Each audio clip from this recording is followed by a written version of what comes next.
What's up everybody, Kevin here from Scuffleburg Outdoors, and I just got back from a solo run from Crawler Island and round 6, 8, 9 of upgrades to my TRX4 Sport. That thing is on lock. I got some footage for y'all to check out in this video, and stay tuned till the end because I got a quick unboxing we're going to do of a brand new wait and see. I'll see you at the end. Check it out.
Hey, it's cold in Virginia.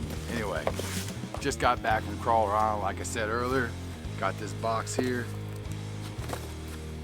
at the door, and I have been waiting on this. Oh my gosh, I cannot wait. Y'all are gonna love it. Well, I hope you will. Oh, I forgot one thing. All right, check this out. We got a Brazen Scale RC all-time low G10 chassis. And my phone beeps. Who cares? This is great. Got the skid playing. Anyway, real quick, go in the comment section and tell me what should I put underneath of this frame. I've got two options. I got two trucks, TRX4 Sport or my Capra. Tell me in the comments what y'all think. Hit the subscribe button, like this video, maybe see in the comments if you got time. Peace from Scuffleburg Outdoors. Oh, and happy holidays.